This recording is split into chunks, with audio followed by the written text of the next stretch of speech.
Olá pessoal, bem-vindos a mais uma aula de língua portuguesa nesta terça-feira, 17 de agosto. Como foi ontem a segunda-feira de vocês? Fizeram as atividades direitinho? Enviaram para os professores como eu indiquei?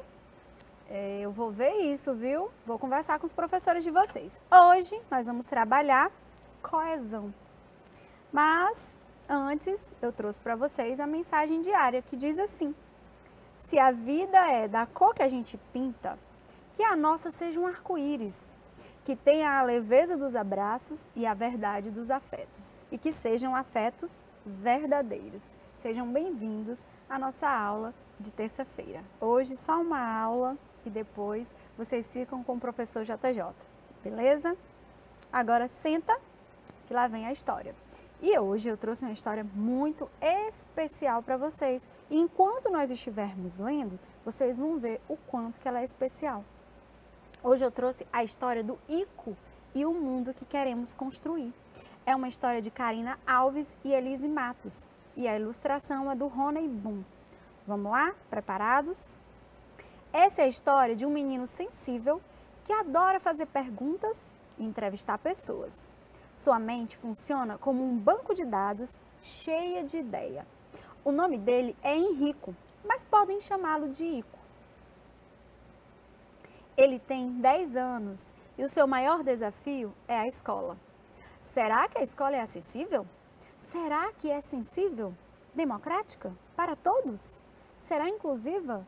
Ela tem salas adaptadas e professores especializados? O que vocês pensam sobre isso? Acredito que devemos pensar juntos. Eu penso que esse é o mundo que nós queremos, mas ainda não é o mundo que temos. Ico adora aprender atividades novas e praticar esportes. Ele se diverte muito com a natação e, aliás, parece um peixinho. Ico também gosta muito de judô, basquete, jogar bola e corrida. Na escola, o esporte ajuda Ico a vencer os desafios que encontra. A mãe dele, Elise, muito envolvida e intrigada, logo começou a buscar instrumentos para o desenvolvimento do filho, sempre atenta aos talentos que ele manifesta e às potencialidades que ele observa. O sonho dele é o que ele quiser ser, diz a mãe do Ico, muito entusiasmada com o poder que Ico tem de enxergar o invisível. Então, ela começou a buscar tolerância, compreensão, ação, empatia, igualdade, amor. Ico vê aquilo que ninguém consegue ver na correria dos dias. Ele dá atenção aos detalhes, aos nomes, enxerga as pessoas que por muitas vezes nós, adultos, não somos capazes de enxergar. Ele vive num mundo feliz, sem ódio e sem intolerância. Ele ensina a mim e a nossa família o que é o verdadeiro amor. A irmã, que se chama Estela, ama viver ao lado do irmão. Estão sempre juntos. Estela faz cócegas no Ico, que dá gostosas gargalhadas. Nem sempre Ico quer brincar, mas gosta de ficar pertinho, observando. Estela está aprendendo o jeito de ser do irmão e respeitando o seu universo. Elise sempre diz que todos nós temos que aprender alguma coisa. E o mais importante na vida é cuidar e amar as pessoas do jeito que elas são. No início, ela ficou insegura. Quem não ficaria? Mas logo em seguida percebeu que poderia ajudar outras famílias. A sociedade não era acessível. As pessoas estranhavam as diferenças porque não tinham informações sobre a diversidade humana. Por isso, Elise e Emiliano, pai do Ico, tiveram a grande ideia de criar um espaço onde todos pudessem ter acesso a praticar esportes, atendimentos de saúde e tentar transformar o mundo e deixando mais azul, assim como o mundo do Ico. Hoje, Ico consegue vencer os desafios e as barreiras do preconceito. Vive uma vida feliz, graças ao apoio de toda a sua família, de seus amigos, amigas, terapeutas e da sua escola. O autismo é uma forma de ver, sentir e experimentar o mundo de um jeito diferente. Afinal de contas, ser diferente também é motivo para ser contente, pois somos todos gente como uma semente que nasce, floresce e multiplica para alegria e amor. Vamos construir um mundo com amor e respeito para que todos possam ser o que quiserem ser. Você aí de casa gostou da nossa história de hoje? Então, como eu falei na primeira aula, respeitem as diferenças, respeitem os diferentes e deixem eles entrarem no mundo de vocês. Porque muitas vezes eles ficam no mundo deles, porque ninguém chama eles para participar do mundo inteiro, tá bom? Agora vamos para o nosso gênero em foco, texto informativo, científico. E a gente vai analisar a estrutura e características aqui de um texto. O texto é: que cor é essa? Vejam que esse texto ele já vai fazendo também um questionamento para você tentar, que cor é essa? Esse texto vai falar de quê? E aí ele segue: qual é a sua cor favorita? Essa parece uma pergunta simples, mas pode ser bem complicada para quem tem daltonismo, um distúrbio da visão que faz com que a pessoa ache difícil diferenciar uma cor de outra, confundindo, por exemplo, o verde com o vermelho. Escolher um lápis para fazer um desenho colorido pode parecer uma tarefa simples, mas e se você não conseguir distinguir uma cor da outra? Como fazer? Aqui a gente tem a introdução e aqui o início do desenvolvimento. Lembram que eu falei que tem introdução, desenvolvimento e conclusão? Para admirar o azul do céu ou escolher uma maçã bem vermelha no mercado, seu olho precisa de 3 tipos de células chamadas cones. Cada conjunto de cones nos ajuda a enxergar uma cor primária, verde, vermelho ou azul, e suas combinações. Ao observarmos alguma coisa, esses cones entram em ação e enviam mensagens para o cérebro, que vai usar essas informações para formar uma imagem. O daltonismo é uma característica quase sempre herdada dos pais, assim como a altura ou tamanho do nariz. Ele atinge geralmente os meninos e não tem cura. Mas segundo o jornalista daltônico Carlos Urbim, autor do livro Um Guri Daltônico, a editora Edelbra, confundir cores tem algumas vantagens.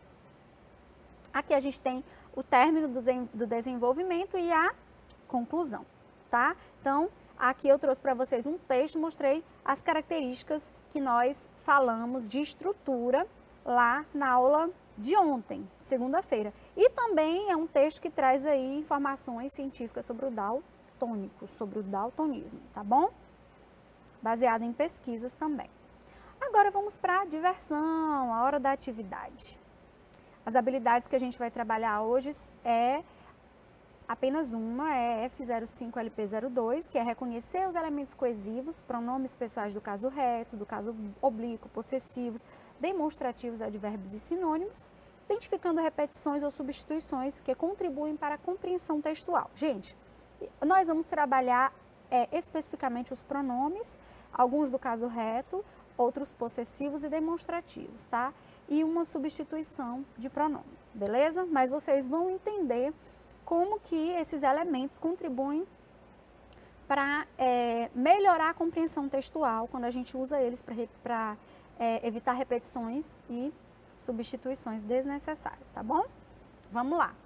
Como podemos identificar o referente das palavras em destaque no texto? Que texto? Esse texto aqui. E as palavras em destaque são essas que estão em cor vermelho. Mas o que é referente, professora? Me explique. Referente é a que ou a quem se referem as palavras grifadas. A que, porque pode ser um objeto. A quem, uma pessoa. Então, geralmente, as palavras que eu falei na habilidade, que são os pronomes, sinônimos, advérbios, elas estão se referindo a algo ou a alguém, beleza? Então, a pergunta como podemos identificar esse referente, o autor utiliza esse recurso para aproximar o leitor do tema, despertando o interesse e a curiosidade para um assunto de cunho científico, que é uma das funções dos textos de gênero divulgação científica, tá? Aqui a gente tem a palavra sua, que está se referindo ao leitor, a você que está lendo aqui esse texto, quando ele diz qual é a sua cor favorita. Ele está conversando com você, por isso que ele utiliza esse recurso para se aproximar do leitor, tá? Aqui também ele está se referindo ao leitor, beleza? E se você não conseguir, você quem? Você que está lendo o texto, tá? Então, o referente aqui é o leitor. Vamos para frente. Temos aqui mais 4 palavrinhas que estão destacadas. Aqui, seu olho precisa de 3 tipos de célula, ainda se referindo ao leitor. E aqui? Quando ele diz suas combinações, suas quem? As cores, quer ver, ó? Cada conjunto de cones nos ajuda a enxergar uma cor primária, verde, vermelho e azul. E suas combinações. Combinações de quem? Das cores verde, vermelho ou azul. Então, o referente aqui é a que, não a quem. Beleza? Aqui, essas informações. A quem está se referindo? Vamos ler aqui tudo. Ao observarmos alguma coisa, esses cones entram em ação e enviam mensagens para o cérebro, que vai usar essas informações. Que informações? As mensagens enviadas para o cérebro. Então, está se referindo a esse trecho aqui, beleza? E o ele está se referindo a quem? Ele atinge geralmente os meninos. Ele quem que atinge os meninos ou o quê? O daltonismo. Daltonismo é uma característica quase sempre herdada dos pais, assim como a altura ou o tamanho do nariz. Ele atinge, ele quem? O daltonismo, tá, gente? Então, compreenderam aí essa questão do referente? A quem a palavra está se referindo? A palavra que substitui o nome? Pois é. Vamos aprender mais. Qual das palavras destacadas refere-se ao daltonismo tratado no texto? Agora ficou simples, hein? Suas, seu, essas ou ele. Vamos lá no texto? Olha aqui. O daltonismo é uma característica quase sempre herdada dos pais, assim como a altura ou o tamanho do nariz. Ele, o daltonismo. Então, quem se refere a ele? A palavra ele. Ele é um pronome pessoal que está substituindo a palavra daltonismo, o nome daltonismo, beleza? Qual das palavras em destaque faz referência às cores verde, azul e vermelho? Vamos lá. Suas é a palavra que refere-se às cores verde, azul, verde, vermelho ou azul, tá? Suas combinações. Combinações de quê? Dessas cores, beleza? Qual das palavras em destaque indica as mensagens enviadas para o cérebro? Estou repetindo para vocês fixarem bem essa habilidade na memória de vocês, tá? Então, essas é a palavra que substitui essa expressão, enviar mensagens para o cérebro, tá? Quem vai usar essas? Quem que vai usar o cérebro? Ele vai usar essas mensagens enviadas para poder formar uma imagem, beleza? Agora eu fiz um quadro aqui para vocês terem uma visão melhor de tudo isso que nós acabamos de falar. Então, aqui, deixa eu pegar minha canetinha, ó. Qual é a sua cor favorita? Sua se refere ao leitor, tá, gente? E aqui, você se refere também ao leitor, a você que está lendo o texto, tá? Seu também se refere ao olho aí do leitor, né? Ao leitor. Suas combinações se refere às cores. Que cores? Verde, vermelho ou azul. Essas se refere às mensagens enviadas para o cérebro, beleza? E ele se refere a daltonismo. Olha aqui. Então, nesse quadro, você consegue claramente perceber os pronomes em destaque e a quem ele se refere, tá bom? Pronomes aqui demonstrativos, suas, suas, essas e pronomes pessoais. Ele, você, beleza?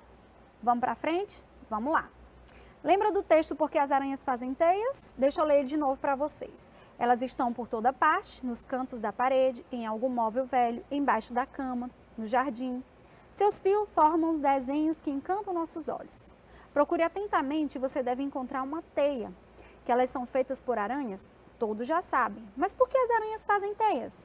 A resposta está na barriga da aranha. Bem na ponta do abdômen dela, existe um par de órgãos que produz fios de seda que formam a teia.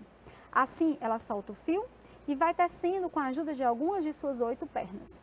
Um emaranhado que pode ter muitos formatos. A teia tem várias utilidades para as aranhas: caçar, proteger seus ovos ou mesmo fazer abrigos. As aranhas que fazem teias para caçar são as mais observadas. Você já deve ter visto algum bicho grudado em uma teia. É que ela é coberta por uma substância grudenta.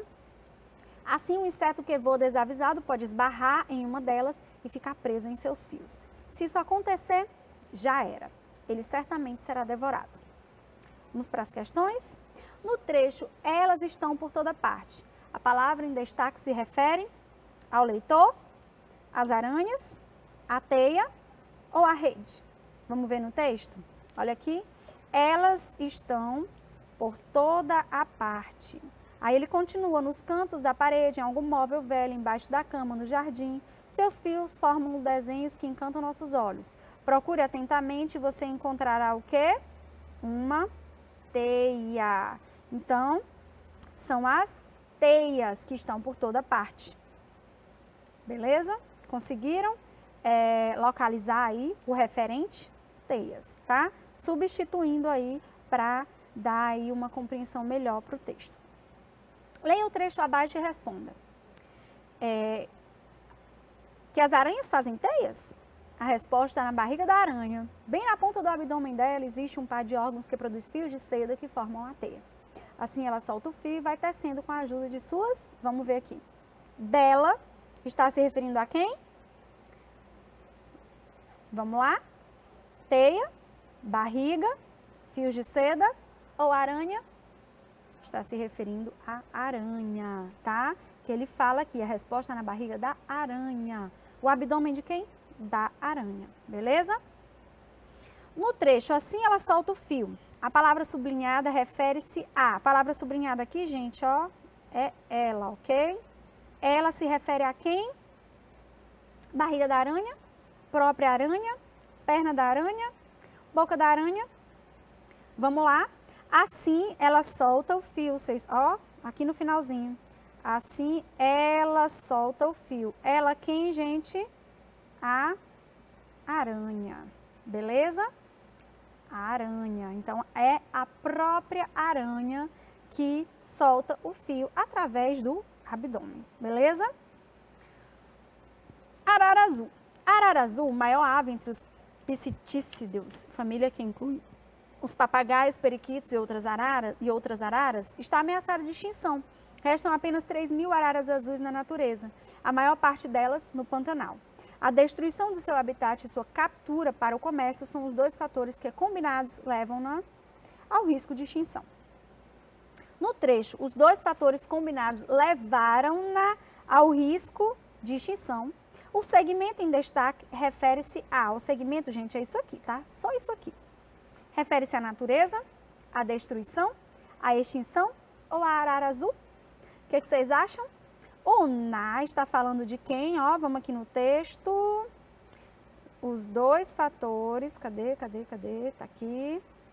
Que combinados, ó, levaram-na ao risco da extinção. A gente está falando de quem aqui, gente? Da arara azul, beleza? Então, a letra D é a nossa resposta correta. Para frente, aquele nosso texto, astrônomos descobriram a maior explosão já vista no universo, e aqui ele vai informar essa descoberta científica, que é a explosão que aconteceu lá, originária de um buraco negro supermassivo, que foi comparada à erupção do Monte Santa Helena lá nos Estados Unidos em 1980 e também foi a maior vista no universo desde o Big Bang, que liberou aí 5 vezes mais energia do que o recordista anterior, né? E ocorreu aí, essa é realmente a maior que eles conseguiram obter até hoje. Vamos ver as questões. Tem esse trecho, já vimos explosões no centro de outras galáxias antes, mas essa, e eu vou destacar bem aqui para vocês, que é o nosso pronome aqui, é uma realmente muito grande. A palavra essa em destaque no texto refere-se a cratera, explosão, gravidade ou descoberta. Bom, já vimos explosões no centro da Terra, mas essa, ó, está se referindo a quê? Você de casa já sabe. Explosão. Viu como fica fácil? Estabeleça a coesão do texto abaixo, valendo-se de expressões que substituam o excesso do emprego da palavra golfinho. Utilize expressões que, mesmo não oficiais, possam servir como substitutas. Vamos ler primeiro o texto sem substituir, como ele está feito, tá? Prestem bem atenção em quantas vezes eu vou pronunciar a palavra golfinho, como isso vai ficar muito chato no texto.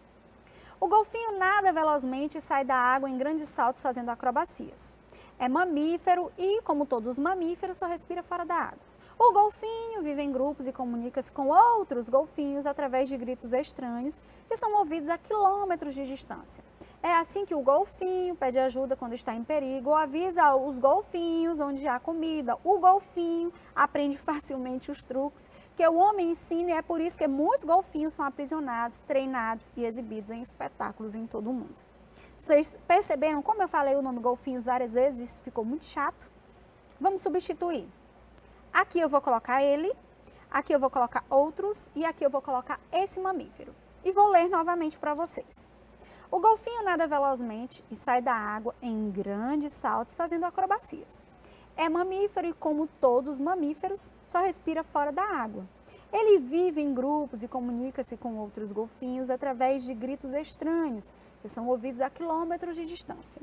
É assim que o golfinho pede ajuda quando está em perigo ou avisa os outros onde há comida. Esse mamífero aprende facilmente os truques que o homem ensina e é por isso que muitos são aprisionados, treinados e exibidos em espetáculos em todo o mundo. Aqui lendo para vocês eu vi que a gente pode inclusive tirar a palavra golfinho de duas partes do texto para ficar menos enfadonho ainda. E a gente utiliza o quê? Os pronomes para isso, beleza? E também advérbios a gente utiliza para fazer essas substituições, ok? Vamos para a próxima? O céu também é azul em outros planetas. Esse texto aqui vocês já sabem de cor, hein? É o texto que fala sobre a cor do céu em outros e diferentes planetas. No trecho, um dia bonito é um dia de céu azulzinho, certo? A palavra em destaque pode ser substituída sem alterar o sentido por. Feio? Não, porque feio é o contrário, já vai alterar o sentido. Horrível? Horrível também é o contrário, vai alterar o sentido. Razoável ou lindo? Razoável também alterava o sentido. Qual é a palavra, o sinônimo de bonito? Porque feio, horrível, não é sinônimo, é antônimo, é o contrário. Então, a gente tem que procurar um sinônimo. Qual é o sinônimo de bonito? Lindo.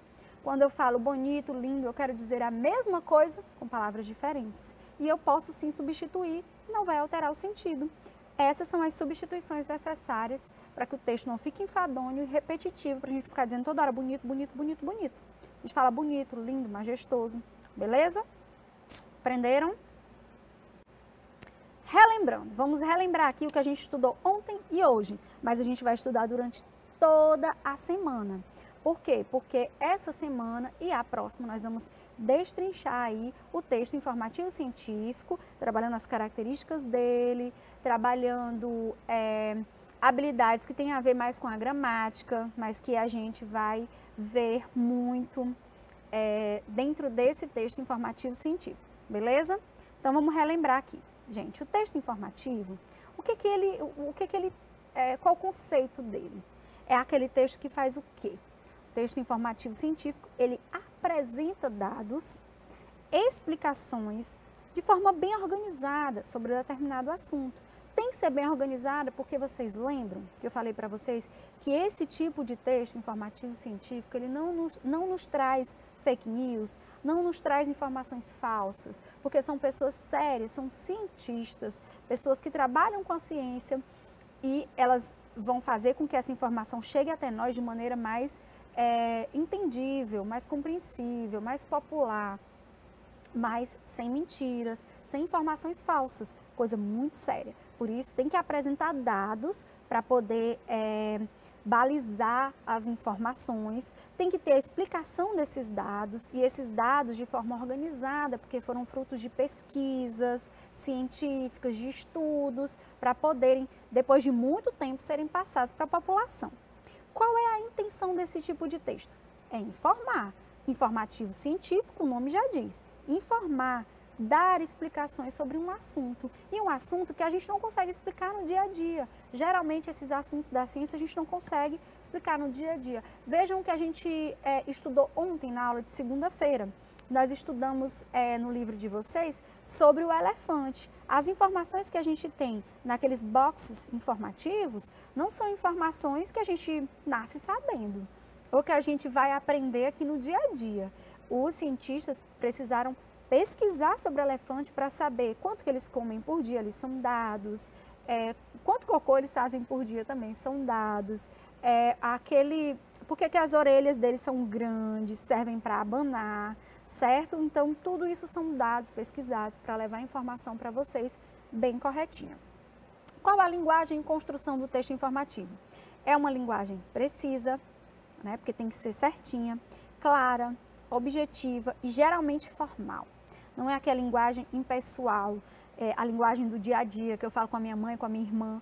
Não pode ser assim. Tem que ser uma linguagem acessível para todos, porém formal, desprovida de gíria, de ambiguidade, tá bom?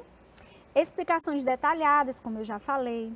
O uso de palavras próprias da área, ciência, tecnologia, saúde, que tem aqueles nomes complicados, que às vezes até eu fico com receio de falar aqui para vocês, e que eu falo tudo embolado. Então, são nomes científicos, mas sempre acompanhado do nome popular, para vocês conseguirem ter a informação do nome popular, que a gente usa no dia a dia, e do nome científico, que é o que eles usam lá dentro dos laboratórios. Organização em blocos de assunto, também para ficar melhor, mais entendível, como vocês viram lá os boxes informativos da revista Recreio sobre o elefante. E o leitor. Quem é o leitor do texto informativo? Pessoas interessadas no assunto apresentado e pessoas interessadas em novos conhecimentos, pessoas que estão sempre buscando novos conhecimentos, que isso enriquece o vocabulário delas, enriquece a vida delas, e são pessoas que também pesquisam e querem escrever. Saber e adquirir novos conhecimentos serve também para a gente produzir bem, beleza? Então, a nossa aula terminou e agora vocês vão ficar com a aula maravilhosa do professor JJ. Eu espero que vocês gostem muito e eu espero que vocês hoje, o Para Casa que o professor JJ passar para vocês, vocês façam com muita dedicação, muito carinho, tá bom? E escrevam aí direitinho, como eu sempre falo, para a gente conseguir entender o que vocês escreveram, façam uma foto bem nítida para a gente poder dar o conceito correto de vocês, beleza? Então, tchau e até segunda-feira. Beijos da professora Tati Soares. Tchau, tchau.